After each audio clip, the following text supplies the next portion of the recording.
Hello Stalker, and welcome back to Seaside Garage. When I'm not wrenching on cars, I like to play video games, and the new Stalker game just came out. And I played that a lot 15 years ago when the last version came out. Well, this video is not about video games, but the thing is that I'm really addicted to design and stuff from the Eastern Bloc.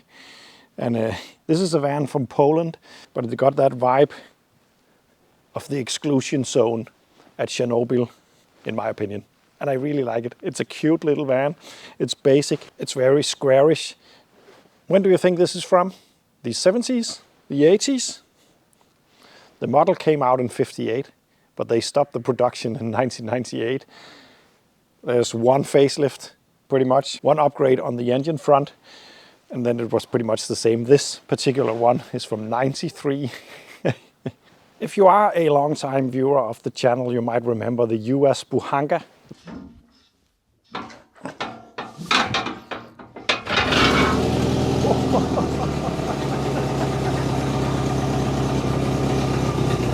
Whoa!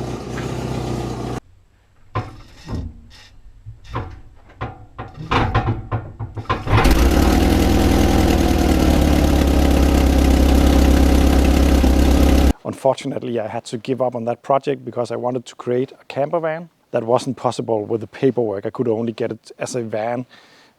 So I sold that.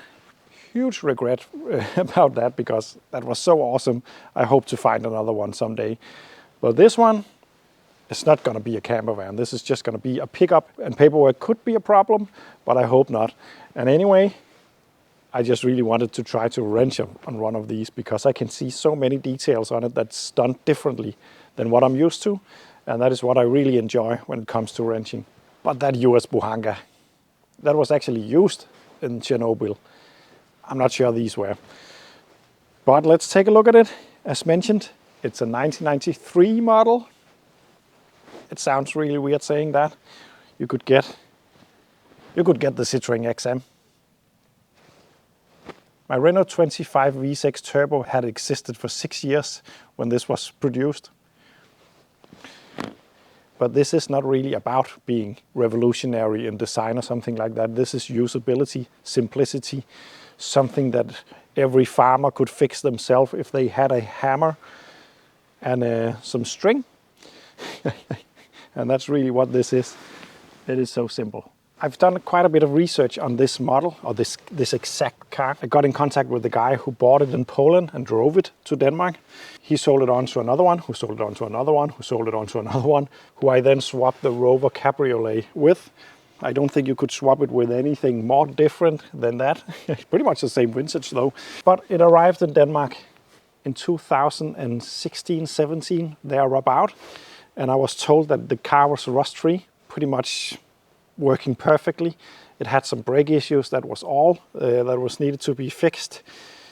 And now, 7 years later, it really is pretty rough and ready for the Seaside Garage treatment at least. It got a lot of rust. It got a lot of mechanical work. There's just a lot of stuff that I need to fix. I have no idea how to get parts for this because it's actually quite difficult to even Google this car. You can find stuff about it. But finding parts is going to be quite a challenge. The good thing though, like many Eastern Bloc cars, it shares a lot of parts with Fiat. And that's quite interesting because looking into the interior, I can see stuff that is also used in my Lancia A112 Abarth. It looks a little bit different on this one, but it's the same stalks for the wiper mechanism. It's the same key. There's a lot of stuff that is the same as my little sporty hot hatch Abarth. As mentioned, this came in production in '58. Back then they were a little bit rounder. It got a bit more square at some point. Other than that, the look outside is exactly the same. I think there was a change on the vents above the headlights. That's pretty much it. And it's very, very basic, which is kind of what I really like about this design philosophy. It's simple. It is going to be rather uncomplicated to fix rust, for instance, because everything is pretty much just square, straight, and so on. Even the windscreen consists of 3 pieces of glass, completely flat, and then joined together with these rubbers. And as you can see, there is a rust up here. It's a shame. And I would probably have to remove the windscreen to fix it, which would probably mean I would need at least some new rubbers because they are very hard. I think it will be difficult to fix otherwise. It already got some indications that someone has been fixing rust and painting right there. But yeah, that needs to be done. I also need to find the logo because the backing plate is still there, but the actual logo is gone.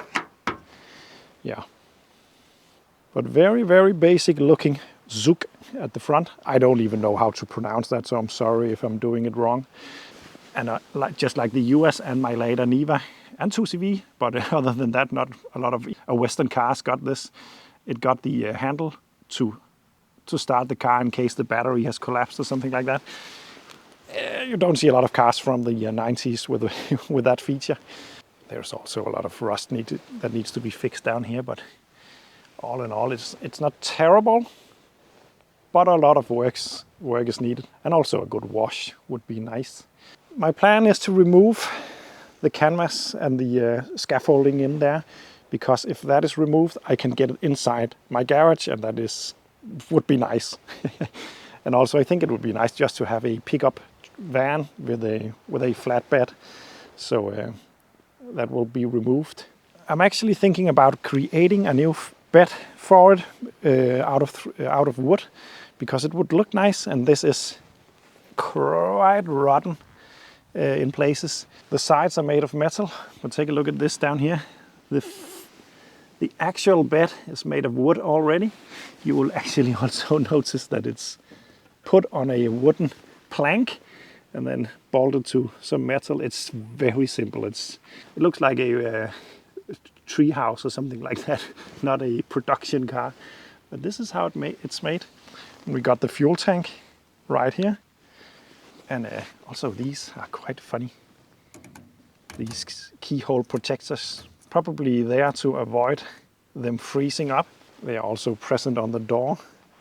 It is not a detail that you see a lot in the 90s either. But yeah, let's take a look at these tires. Trans Tech tires. The dot code indicates, if I'm reading that correctly, it's from 2016, which is when this car was driven to Denmark. So maybe they changed the tire. It's a tire from Romania. It looks fine, to be honest. Plastic arches, and behold the simplicity.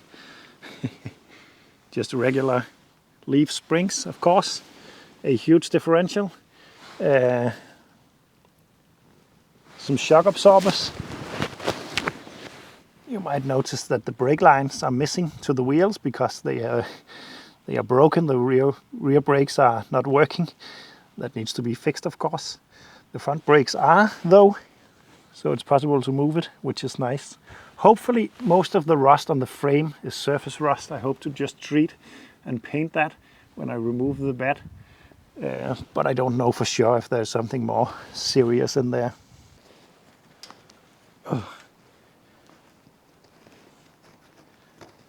You have to have patience to use systems like this. But in here we have a pretty nice, decent sized bed, and it can actually hold quite a lot of kilos. I think it's almost close to 1,000. So that's pretty impressive. As mentioned, my plan is to remove this canvas thingy and the scaffolding and just have a complete open truck. It also got a trailer hitch, by the way. Very cool. But yeah, that metal part of the hatch and so on is just so rotten. Really amazing to see. If it's true that this car was rust-free 7 years ago, it's quite amazing to see how much rust damage has occurred just by standing outside, of course. But yeah, it is pretty bad. And over here we got an exhaust hanging and a spare tire. Still air in it. That's nice. And as you can see, the frame is just Very basic setup. It looks easy to work on, easy to fix. That's nice. Trying to take a look underneath the car. I'm just gonna use my trusty skill light to show a bit more in detail down here. So we have a very oily gearbox right there, 4-speed. It even got reverse. And then it's coupled together with this drive shaft that quite interestingly stops right there and then is connected to another drive shaft that goes to the differential back there. I think that system is made to have as much ground clearance as possible instead of just going straight. That's my guess. Very basic once again, everything. Up here we got a suspension setup that, it even got a anti-roll bar. What? But other than that, very simple steering rack system. I can reveal that it got quite a bit of play in it. Yeah. Some treating would be nice. I think this seems almost untreated. Unpainted, I mean. But yeah. So let's go ahead and take a look at that interior. Oh yeah. I probably would like to get some new seats. At least the... no, not at least. I probably would like some new seats. I probably can't find them anywhere though, but yeah. They do remind me of Fiat also. I think I've seen this before somewhere. I'm not sure. Here we got some information on the car. ZUK A111B, FSC Lublin. It's the town it's made in as far as I know. And yeah, behold the simplicity. This is probably high beam. And then there's a brake and a clutch and the accelerator. And it does exactly what you expect it to do other than go fast. A steering wheel with FS on it. And then it starts to be very Fiat-like. These are exactly the same as my Lancia. Also the same as my Lada Niva that I had some years ago. And as you can see, this car has been standing outside and water has gotten into it because of that rust in the front. So it's very moldy and nasty in here. But there is a radio. Probably not original. It even got a power outlet thingy right there. And then you have the gauges, oil pressure, engine temperature, water temperature, fuel gauge and battery. And then the speedometer going to 120 kilometers per hour. I don't think it is possible to get this above 80, to be honest. I have driven it. It's not driving very nicely yet, but I think there's potential. Probably not to drive nice, but there's potential. And underneath this thing is the engine, and let's try to dig that out, because underneath this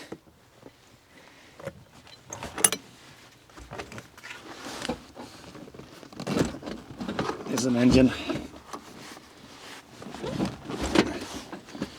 which is producing noise, smoke, smell, but also a little power. This is an old school engine. The main engine design right here is, as far as I know, the block and all that is dating back from the 40s. It's a very, very basic engine.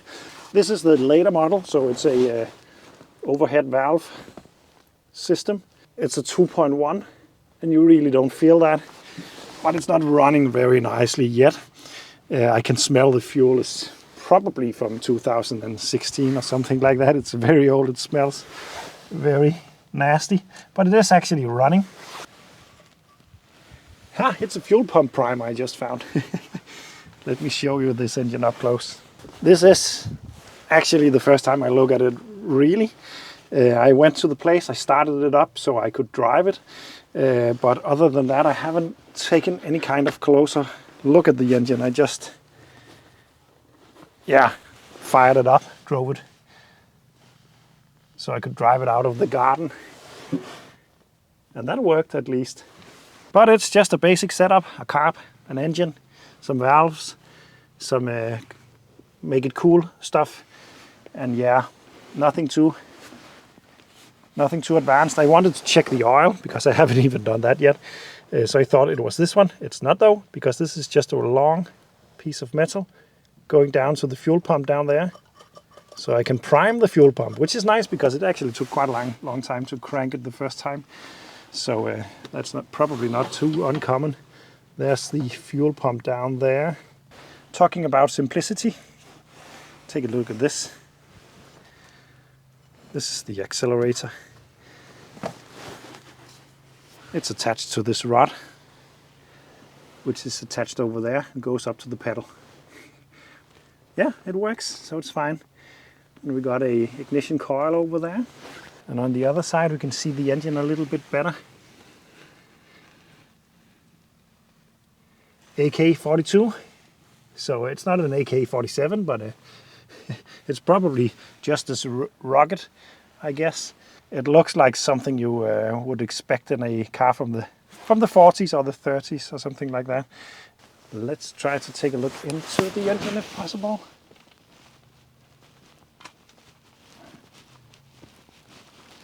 As mentioned, I didn't have time to really do much check on the engine, so I didn't even check the oil, even though I started it up, which is of course not the best thing to do. But yeah, there is an engine down there. It looks like an engine. I wanted to check the oil, but I'm not really sure how that is done. Could be an oil stick somewhere. Oh, take a look at the size of the coolant hose going into the thermostat housing. That's quite massive. I wonder if the oil can be checked from the front. Maybe that's the way. No, it can't be. It's gotta be over here somewhere then. I just don't see it anywhere. It of course looks like that, but it's not that because that's the primer. I just cannot see any way of checking the oil. Oh, there it is, right there. You see it? Right there. Let's check the oil.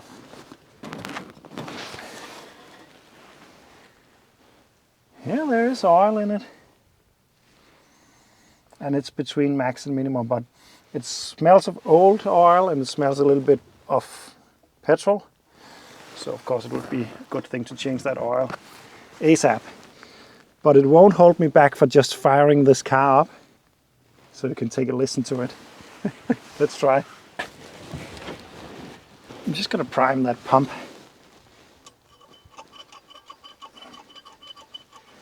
There we go. Let's try. Oh, I better just put it out of gear.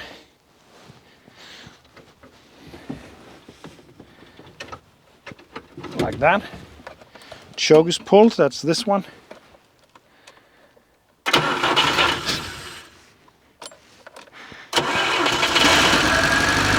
There we go. It's running.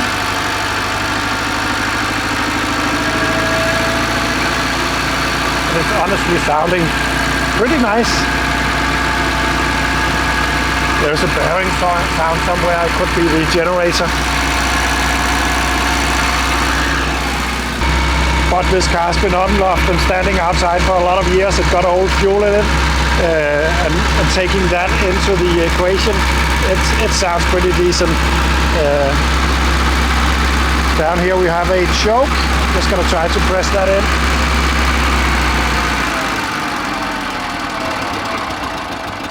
Oh, that was too much.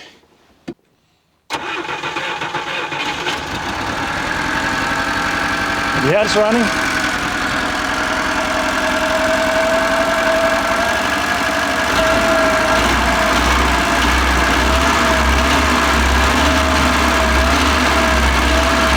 It is sounding like it's misfiring, probably on one cylinder. But it could, yeah, I think it just needs a service, but who knows? It is running though, and that's really nice.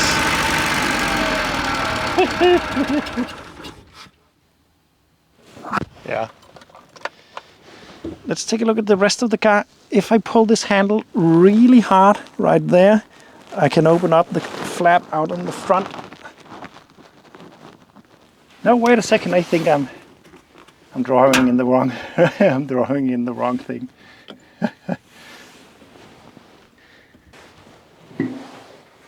Ta-da! And there we go. Brake master. Even a brake booster. Ooh. Some relays hanging in a string. Some kind of ignition magnet multiplier thingy. I don't know. A overflow tank from Fiat. Nice to see that also. Pretty much the same as the Lancia also. I was pulling in the wrong rod when trying to open this. There's two knobs in there. The one that I was pulling was completely stuck, and it's this. If this was working, it would make it possible to... Yeah, it's completely stuck. This is just a curtain that you can pull up to cover off the radiator in case it's very cold. That way it will run hotter, so you can adjust the engine temperature using that. Funny thing, actually these even came with some kind of clothing that you could put on the front if it was extremely cold, just like the US Buhanga. It had that still. I don't think this has it anymore. I haven't found it, at least, and there's not a lot of places to hide that.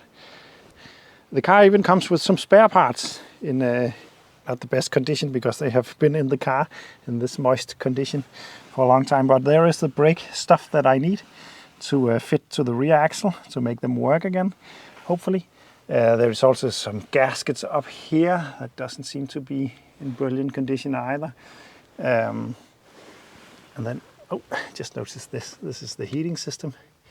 A flap going into a heater matrix in there. It actually got a heater matrix, which is impressive. It also got some probably aftermarket speakers. What? Very nice. Very, very nice. Oh, I just saw the washer fluid bottle over there. It's just a bag right there. and some nice noise insulation. And quite a surprising amount of fuses, considering how much this car can do. There's a lot of them. It's going to be interesting. And right in there is the knob to open up the front. This was the one that I was pulling in. That is for the curtain thingy. Then there is this, probably for the heating vents. Maybe it just opens and closes the flaps. It will probably just open and close the flaps, but of course everything is rusty, so it's stuck. Let's just try to see what works. Put it into ignition.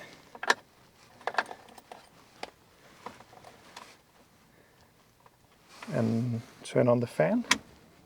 Yep, something is blowing. Only one position. Interior light. Yep. Light on the outside of the truck. Fog light. Emergency blinker. Doesn't work. What about the blinker? Yeah, something is working. Let's just take a look at it. Yeah, there's a blinker. That one works at least. This one doesn't work. There's light in the headlights though. What about the rear? Position light working. Yeah, the rear light and the blinker on that side also. So some things are working. Surprising. Ah, wait a second. This is not the high beam. I just thought it was. This is the washer system.